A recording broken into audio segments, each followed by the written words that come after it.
Good morning, everyone. My name is Sterling Higa, Chairperson of the Authority. I'd now like to call to order the June 4th, 2025 At-Large Authority meeting of the Hawaii Community Development Authority. The time is now 9 a.m.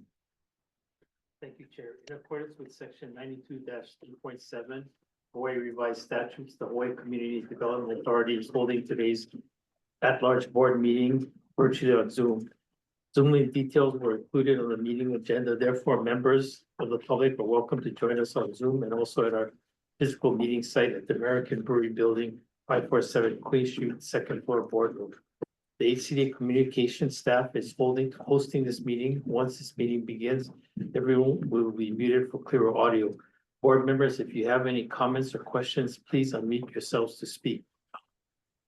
It is important that all individuals clearly state their name, pseudonym, or other identifier name each time prior to speaking. If you wish to provide oral testimony and you are attending virtually, please indicate so by clicking the raise hand button on your Zoom screen. If you are attending in person, you'll be called to the front of the room in the order that you signed up. All testimony will be limited to a maximum of 3 minutes. Your testimony must be related to an item on the agenda. Before you begin your testimony, we ask that you identify yourself and spell your name for the record. When 1 minute is remaining, 1 minute remains will be called out, and when 30 seconds is remaining, 30 seconds remain will be called out. When time is elapsed, time will be called out, after which you have 30 seconds to conclude your testimony, and then your audio will be turned off. If you're attending in person, the presiding officer will call the next testifier. Keep in mind that this is an opportunity to share your thoughts with us. If you ask questions during your testimony, neither the board nor the staff is required to provide an answer. If the authority's connection for the remote meeting is lost, the meeting will be recessed until the connection is restored. If the connection cannot be restored within 30 minutes, the meeting will be terminated and the authority will continue the meeting at another notice date. Thank you. Chair. Thank you. HCDA board members, please remain visible and audible during the meeting. Also, please acknowledge you are present by either saying here or present. Let the record reflect that the following members are present. Vice Chair Ishii. Here. Thank you. Secretary Lidstone. Ew. Member Miranda Johnson. Yeah. Thank you. Member Anderson is excused. Member Evans. Here. Thank you. Member Streitz. Here. Thank you. Member Yamashita. Here. Thank you. Member Hirakawa. Here. Thank you. Member China. Here. Thank you. Member Sakota. Here. Thank you. Member Gordner. Here. Thank you. Member Leong. Here. Thank you. Member Light is excused. Member Kabibi. Here. Thank you. And Member Yamasaki is excused. Chair, we have quorum. Thank you very much. And thank you especially all of our many members in person today. For today's meeting, board members will have an opportunity to ask questions or provide comments after an agenda item has been presented. Individuals who have requested from the public who have requested to provide verbal public testimony on a specific agenda item are on standby and will be permitted to provide their testimony respectively. We'll move now to agenda item number 2, approval of minutes. These are the regular meeting minutes of May 7th, 2025. Board members, are there any comments or corrections to these minutes? Seeing no comments or questions, the minutes are approved as presented. Agenda item number 3 is decision making.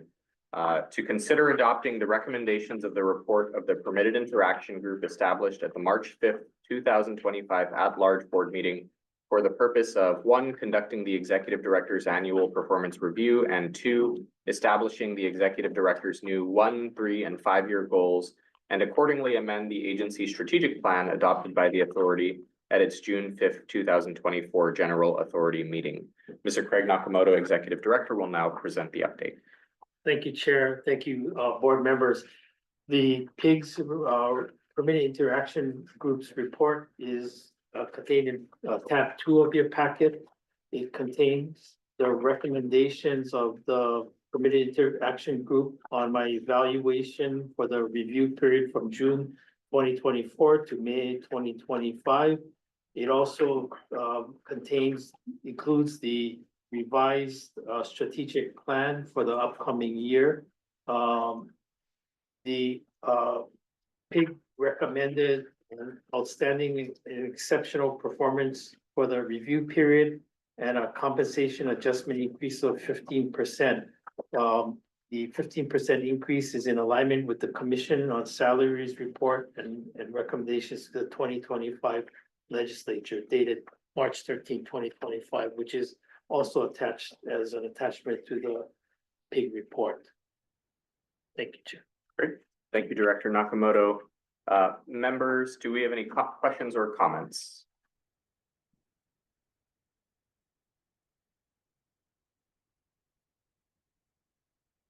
Seeing no questions or comments from members, we'll move now to public testimony. Do we have any persons pre-signed up for testimony? Any persons present or online who wish to provide testimony? Seeing none, we will close public testimony. Members, any questions or comments? Okay, members, I'll be looking for a motion for the board to adopt the recommendations as stated in the staff report of the permitted interaction group established at the March 5th, 2025 at-large board meeting pursuant to section 92-2.5B Hawaii revised statutes for the purpose of conducting the executive director's annual performance review and establishing the executive director's new 1, 3, and 5-year goals, and accordingly amend the agency strategic plan adopted by the authority at its June 5th, 2024 general authority meeting as revised in the HCDA strategic plan dated June 4th, 2025. Do I hear such a motion? I so move. Moved by member Leong. Yes. Thank Yes. you. And do I hear a second? Second, Kevin Sakota. Seconded by member Sakota. Thank you. Members, is there any further discussion on this motion?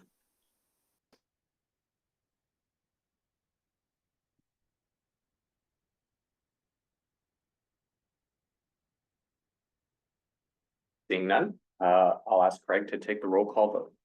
Thank you, Chair. On the motion made by member Leong and seconded by member Sakota. Member Leong, Aye. member Sakota, Yes. Chair Higa, Yes. Vice Chair Ishii, Yes. Secretary Lidstone, Aye. member Miranda Johnson, Yes. member Evans, Aye. member Strites, Yes. member Yamashita, Aye. member Hirokawa, Aye. member Chino, Yes. member Gordner, Yes. and member Kabibi. Yes. Thank you, Chair. A motion passes. Thank you, Director Nakamoto, and on behalf of the board, thank you for your continued service and your outstanding work in this last year. And if I may, Chair, I want to thank the board and the permitted interaction group for the confidence. Also wanted to say that I think the evaluation of, exceptional and outstanding work really reflects on the good work that's done by the managers, the staff, our deputy attorney generals every day. And also the support of the board, Chair. So just wanted to acknowledge that it doesn't happen alone, happens with all the staff and the managers and the board. Thank you. I'm not crying, you are. Let's move now to agenda item number 3. Consider the selection of land parcels owned by the HCDA located at 873 Kapiolani Boulevard, identified by TMK number 2-1-049-080 and 610 Ward Avenue, identified by TMK number 1-2-1-049-063 as the development site for the 99-year leasehold residential condominium pilot project as provided in Hawaii revised statutes HRS 206E-282B. Mr. Deepak Nukane, Program Specialist 5, will now present the staff report. Thank you, Chair Higa and board members. The staff report is in the packet under tab 3. I'll just basically summarize and give you update on the due diligence, where we are at and what we need to do to move forward with due diligence. Been working with the developer on programmatic, like figuring out, the building design, type of units, number of units, and also the affordability of the units. Right now, the model you're looking at is a project where 60% of the units are going to be priced at 140% or below of AMI. with some units even going down to 80% of AMI. We are looking at some one-bedroom units that are going to be around at 80% of AMI. Most likely the sales price going to be around 370, 380 per unit, that kind of thing. And then 40% of the units are going to be what, quote unquote, the market units. Initially, we had looked at if it was possible to make all 100% of the units at 140 and below.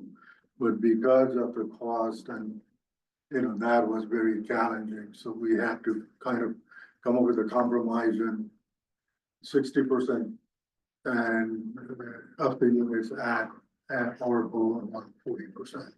And another reason for doing that is because the project will require the financing stack exemption from GET and things like that. So to meet that requirement, which is requirement by Hawaii Housing Finance and Development Corporation, we had to, at a minimum, we have to have 60% of unit at 140 or below of AMI.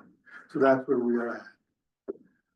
The developer is currently, developer came up with a cost estimate made for the project based on their last project, Ililani, which is one of the most recent projects in Kaka'ako, looking at that number.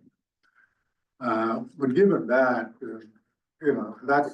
that's good, but we still need to down truth all of those numbers. So developer is currently working with a local contractor on looking at cost numbers and whether the contractor is going to validate those cost numbers, and we are good to work with those numbers. There's a lot of uncertainty there because of what is happening at the federal level with the tariffs and all, and I've been reading in the paper, and you've been probably seeing it in the paper that prices are going up. So we are still fine tuning that, and plays a big role. If the cost contractor comes back with 20 or 30% more cost, then that means that we have to rethink the project again. We made presentations on the progress of the project with the legislature last session, and there was a request for state equity in the project in the form of CIP, $15 million, and that was approved by the legislature. So it is in the 26-27 budget. I think the budget is the governor, and hopefully, governor will sign it. We'll have that fun. So with that, there is one last element of the pre-development that we need to go through to really make sure that the project is feasible, and that is, do we have buyers for the unit? Are there enough buyers for it? Because it's an unusual product. There hasn't been a leasehold condominium in Hawaii for, I think the last one that I remember was built was the project in Pa'a, Marshall's project. That was in 98, I believe 1998. That was leasehold. Since then, I don't think there is any leasehold product that has been out.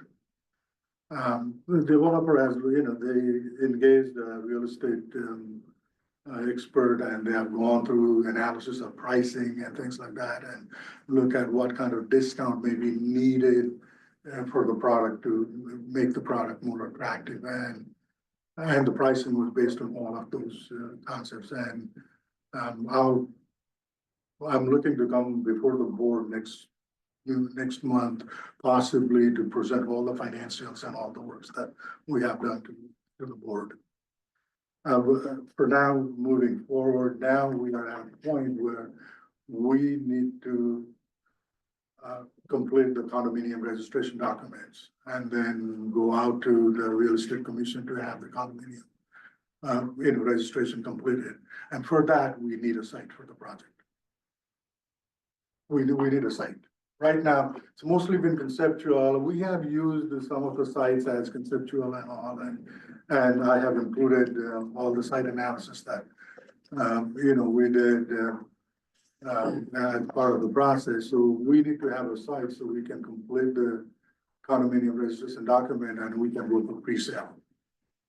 And pre-sale will tell us how much interest there is in the project. Also, on a side note on the rules, the board already adopted the rules.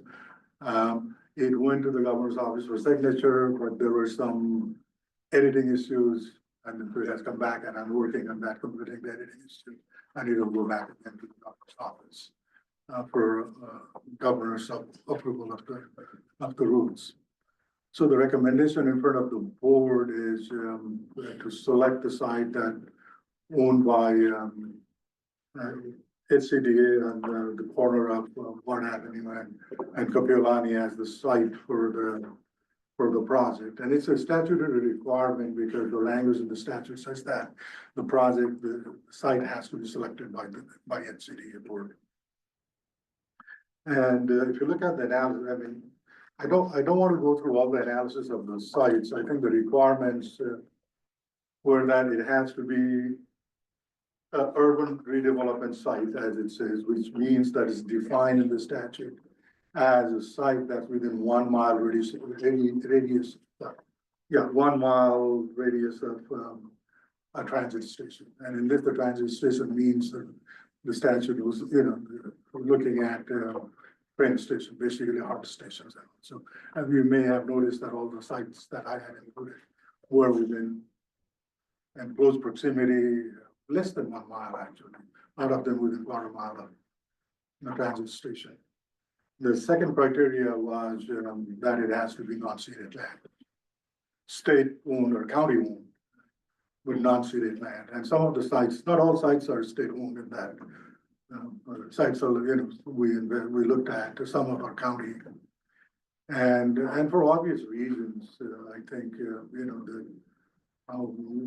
we believe from the staff side and even the developer side that the Ward and Kapiolani site is the ideal site for the project. As you go out west, I think some of the challenges we face is the market sales price of the units tend to be the same level as affordable units, and also, so there is that challenge and all. And also, as you go out west, infrastructure is a big challenge. And that Waipahu site is a pretty interesting site. I had looked at development of the site when I was at HHFDC, but again, the challenge is the sewer infrastructure is lacking in that area. And in urban areas, not that many and good sized parcels for a project like this. I mean, there's one in downtown. I actually reached out to members strikes on the 2 of the sites that the city and county owns. One in Pearl Ridge and one downtown Honolulu. The downtown Honolulu is, I think it has a historic building too, and it constrains the development of that site. So with that, like I said, the recommendation is to select the Ward and Kapiolani site as the development site for the project. And with that, if board members have any questions, I can address those. Great. Board members, comments, questions, Member Evans. Deepak, given that you're developing this project with affordable housing subsidies for 60% of the units, is there, for the other 40%, is there a way to figure out how much difference in price having it be 99-year leasehold as opposed to fee simple for sale might be? What I'm trying to see is if you have an estimate of what 99-year leasehold might save buyers over purchasing a similar unit in a fee simple building. Yes, Member Evans, we have looked at we have looked at some of the part of the 40% that's market units. We have looked at pricing, average pricing. I mean, they don't have detailed pricing, but average pricing of some of the projects. And some, one we looked at is the Kuile project in Kapiolani, and that's a HHFDC project. It's Kobayashi project, so they have pricing on that. We looked at that pricing. We have looked at the Castle and Cook's proposed project in Kakahako on Block D, and also looked at Stanford Carr's proposed project in Block C. When I looked at a 3-bedroom, 2-bath unit, average price on those projects, it's anywhere between 1.5 to $1.7 million. And the pricing that we are looking at for our product, a 4-bedroom, 2-bath unit is slightly over $1 million. So there is a huge difference in pricing for those units. The gap becomes a little bit smaller as you move down to more affordable units.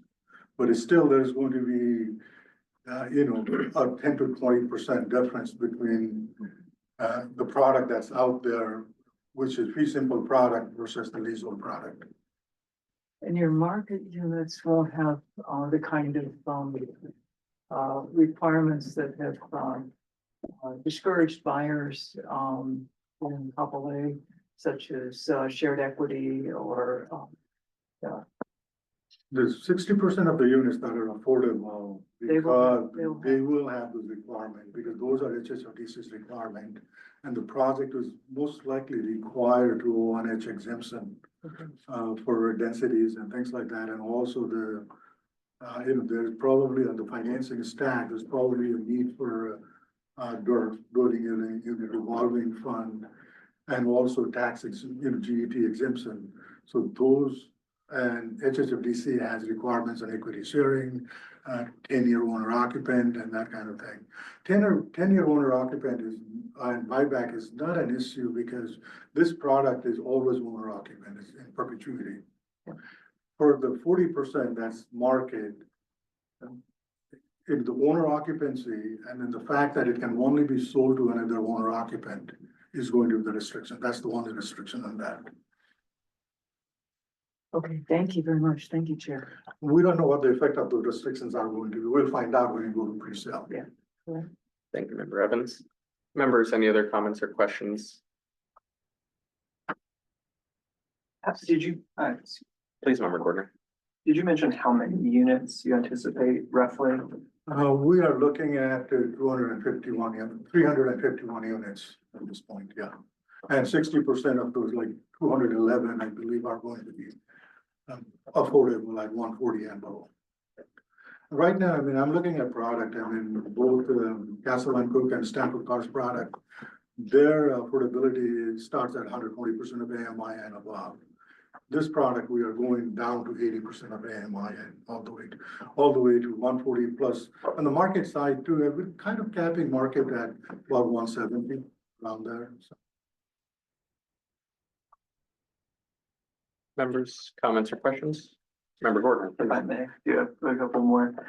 In your pre-development, have you considered the effects of mixed use at all, given that these were already TOD areas on your financing? Does it matter at all? Yes, Member Gordner, we are looking at innovative parking strategies. Part of the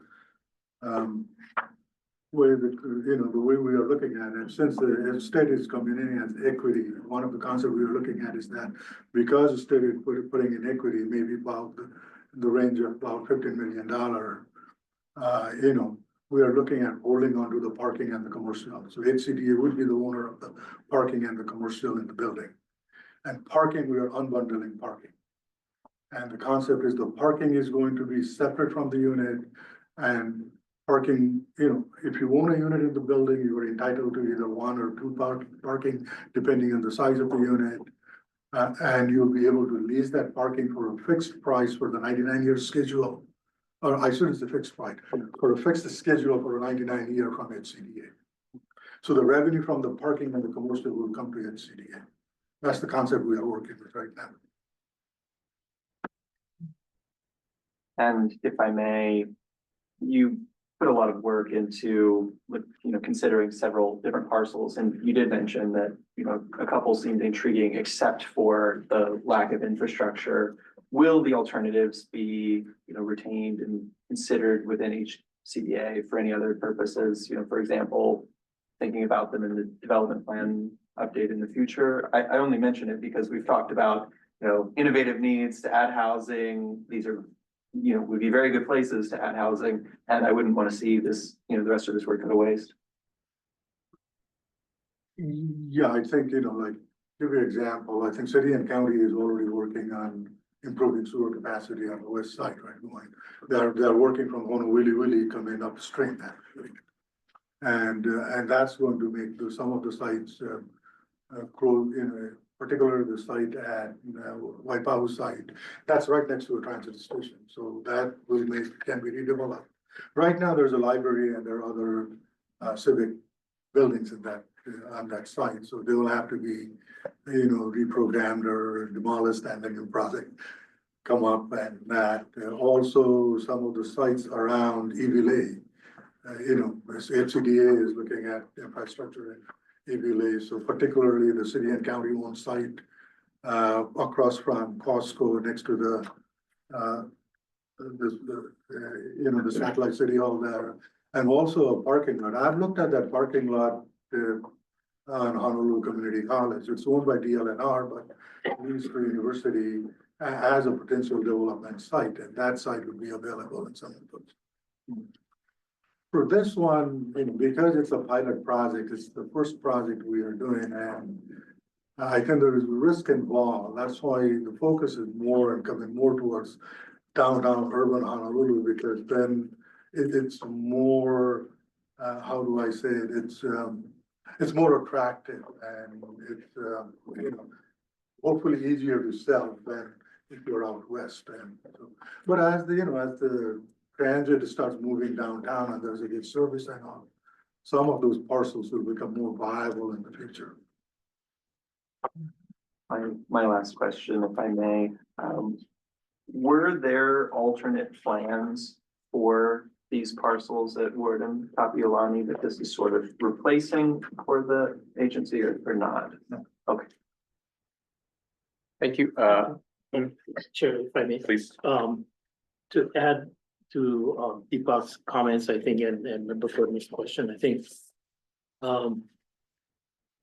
As the way we looked at the work that is being done under the pre-development agreement, we look at it as sort of this template that can be used for other projects and possibly other parcels that we considered, but declined and chose this one.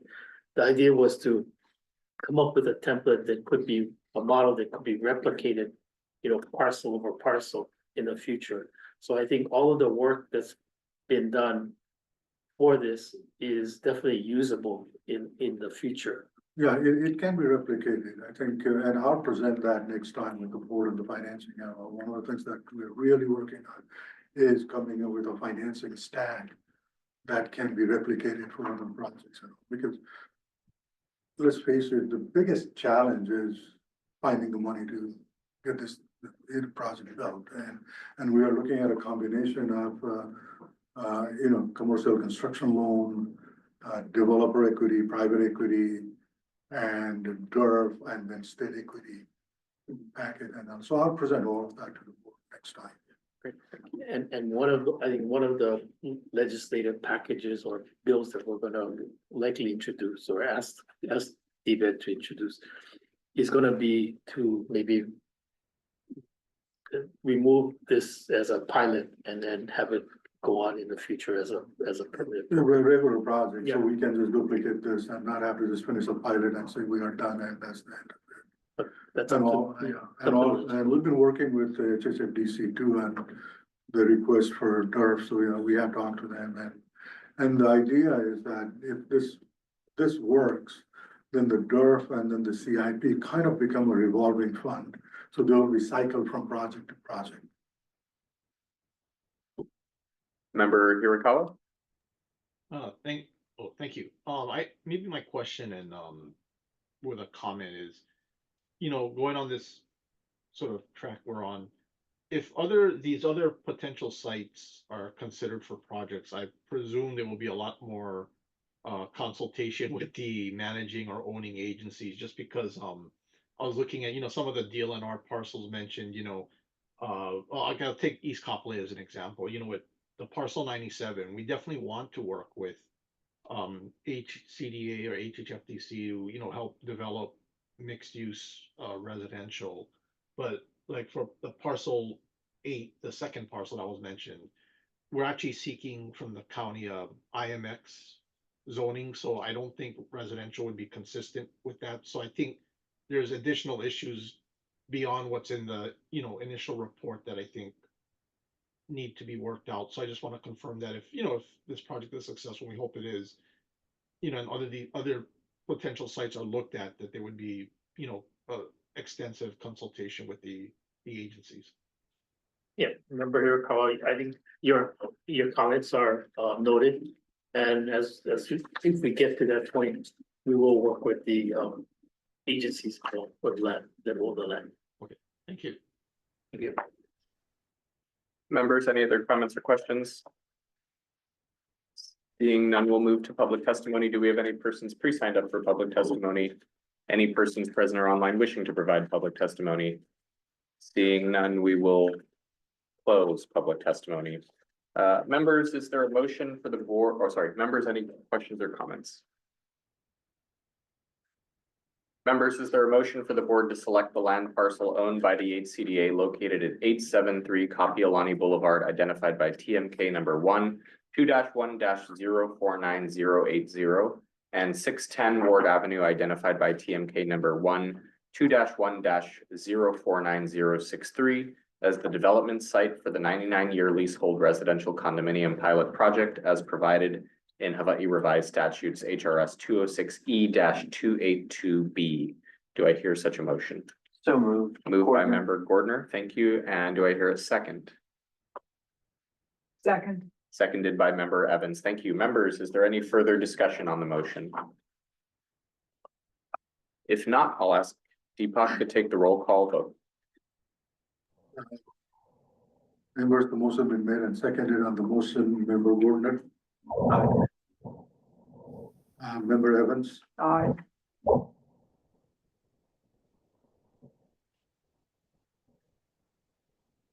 member Johnson, Aye.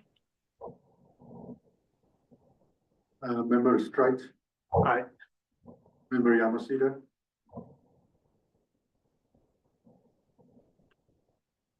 Member Yamashita, Sorry. member Hirokawa, Member Hirokawa.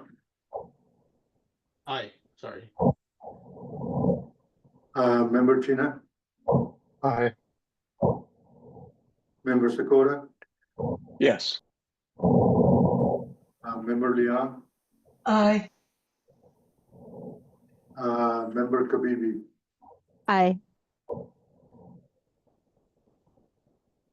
Member Linston, Aye. Vice Chair C, Yes. Chair Higa. Yes. Member, the motion passes.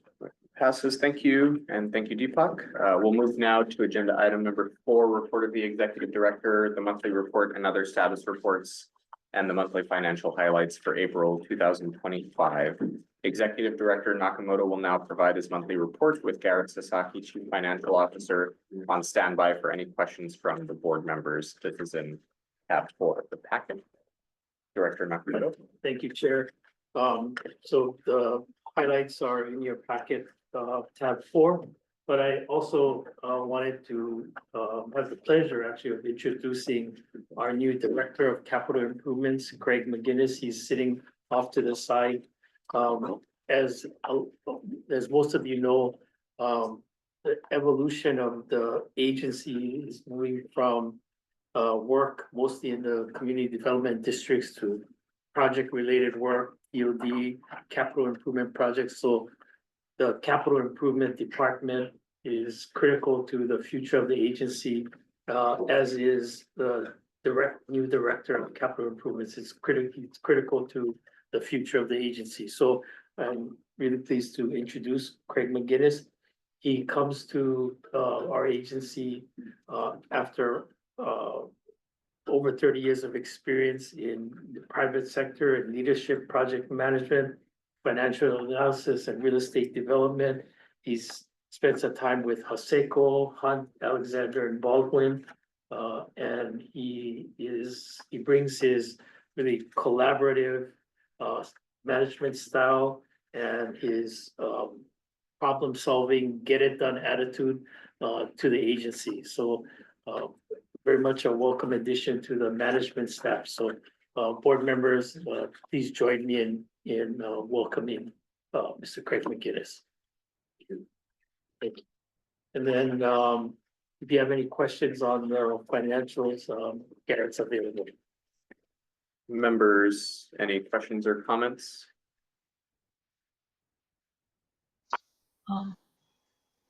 Yes, Member Leong, please.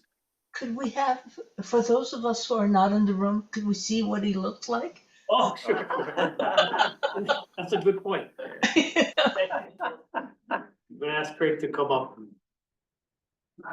Sorry about that. I was sitting off to the side. I think this should pick me up if that's Ken. Oh, No? that way. There you go. Thank you very much. Thank you. Thank you, Member Leon. Another Craig. Yes. Thank you. Thank you, Chair. Members, any other comments or questions? Oh, welcome, Craig. Thank you. Now, public testimony. Do we have any persons pre-signed up for testimony? None, Chair. Any persons present or online wishing to provide testimony? Seeing none, we'll close public testimony. Members, any final questions or comments? Well, welcome to the team, Craig. Excellent work, Craig. And we'll move now to adjourn the meeting. Thank you for those who joined us on Zoom or in person. This concludes our business for today. The meeting is adjourned. The time is now 9:36 a.m. We'll roll right into the next meeting. Bye. Thank you. Thank you. Thank you.